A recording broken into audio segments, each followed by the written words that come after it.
Hello everyone, welcome back to my channel. Today we're in my garage and we're going to be working on my wife's new Toyota Rav4 Prime plug-in electric vehicle. A little cold today, so we're going to let it warm up out here. But here's her car. So far, she likes the car. It's a fairly nice car. That's what it looks like in the inside. We got about 1,400 miles on it. Had it less than 30 days so far. Got the SE package. I wanted the XSE package. We could not get it, but it does have all the options we can get pretty much on the SE package. The problem we're having with this car, and it's not really a problem, it's more of why did they do this, is the power window and unlock switches. As you can tell, I just opened a door, is not lit at all. So when you're in the dark, you can't see the switches at all. So I bought a part off Amazon that's supposed to make this a lighted switch, and we're going to go through that today and see how easy the installation will be on it. So let's get started on that. All right, so I'm in my car in the garage with no lights on, and as you can see, car's powering up. We have the overhead LED lights on. I shut the door and LED lights are on, but they're going to go off. As you can see, there is no lights to show me what is going on this. I'll turn on the lights. So we have our lights on, and this is all I get. You can see the lights there. I can see the lights here. Everywhere else is lit up except the lock, unlock, and all the other power switches. So we're going to see if we can change that switch out today. All right, so I ordered a part on Amazon. Here is the power window and unlock lock switch. And what we need to do here is we need to remove this panel. Like I said, I went ahead and ordered a part on Amazon. I'll post a link to the item if you're interested below. I don't have any trim removal tools for this, unfortunately. Here is the handle to close the door, so this would be the front of the door. Here is the back part of the control panel where the rear power windows are. This is the back of the door. So what you want to do is you want to take something, preferably something plastic, and you want to put it in this back part to remove the clip there. And let's see if we can't get that.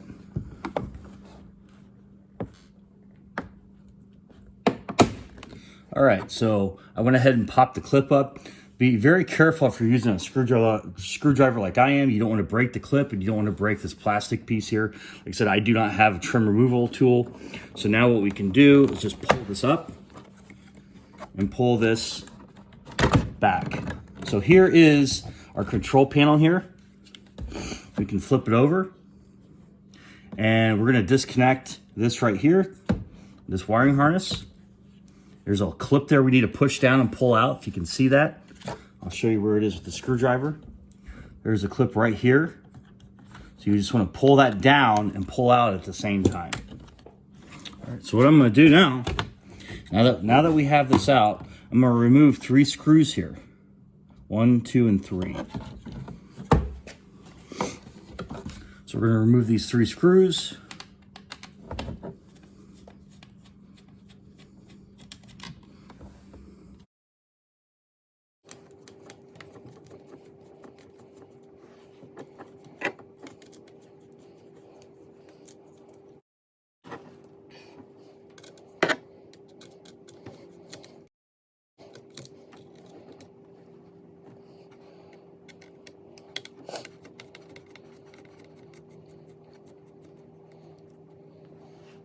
All right, now that the 3 screws are out, this will remove away. And now we have access to this white electrical disconnect. There's a little push switch right there. You want to push it down and pull it out, but don't pull the wires.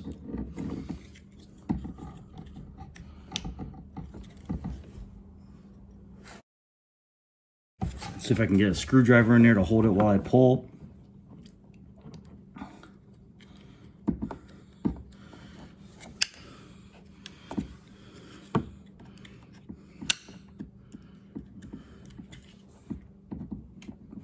All right, there we go. Loosened it up. and we'll pull this out. Now this is loose. Here's our old unit. Let's go ahead and compare the two units side by side.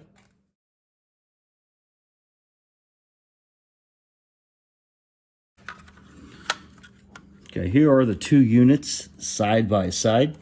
I elected with this one right here being the new one with a little silver layout of it, and all the lights light up on this. You can see the difference.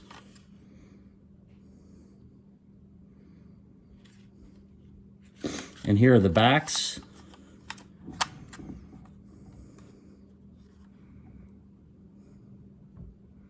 And as you can see, they're both the same.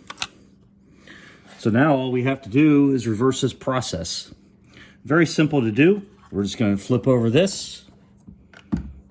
We're going to plug our wire in gently.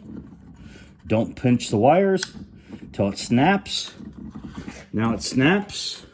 We're going to insert it back into our casing. Put those 3 screws back in. And be careful not to twist the wires or pinch the wires as you're doing this.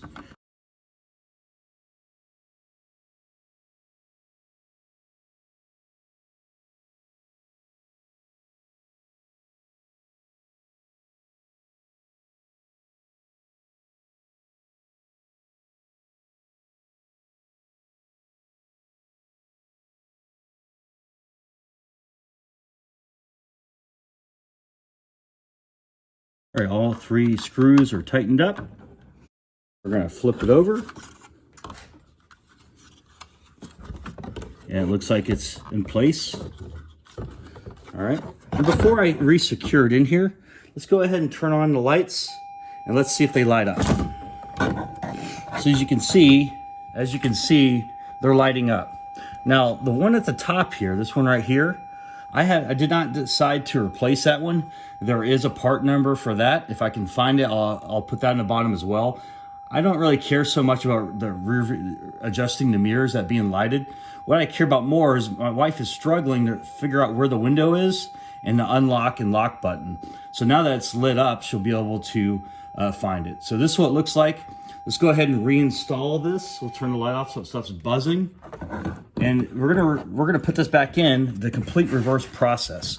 Now, if you look, let me show you a better view here. Now, if you can see, there's clips. You need to make sure you put this in the clips in the back. So you want to put it in those clips and then push it forward. If you look at the back here, here's the back of it. Don't know if you can see that or not. There's a forward clip there. That's what we're going to be sliding in. So if you can see that, this forward clip right here slides forward into it. And then the back of this is your pin I was talking about. You have to kind of lift up. It's right there. That's what snaps in. This is the front with your power mirror. Once again, I'm going to push it in like this. Make sure the clips go in. It's going to be angled down here, lifted up in the back. And we're just going to kind of feel it. Make sure it's pushed in. I felt it push in. I feel the pins. And I'm just going to press down this back part. And you're going to hear a clip. And that's it. So let's see if this works. Let's test out all the functions. And as you can see, it's black. We'll turn the lights on now. And you can see they're lit up right there. And that's what it looks like. So now my wife can see her controls to roll down her windows and lock and unlock the car. Now let's test out all the functions. All right, anyways, you can see they're lit up here. And they match the same color as the rest of the knobs. Looks like some type of bluish color. Let's go ahead and check the functionality of the switch, make sure everything works. So we got lock, doors locked, unlock, lock, unlock. Let me turn the car on. Got the car on right now. We're gonna go ahead and push it down, window rolled down, windows rolling up. Window rolled down, window rolled up, window rolled down, windows rolling up, and windows rolling down, Window is rolling up. So that's it, guys. So that's all there is to installing a new switch into your Rav4 Prime plug-in hybrid. Pretty simple process. You just take out the panel, take out the 3 screws, disconnect the wiring harness, put it into the new one, put the 3 screws back, and push it in. So far, it looks like the colors match almost identically. If it's not identical, it's pretty darn close.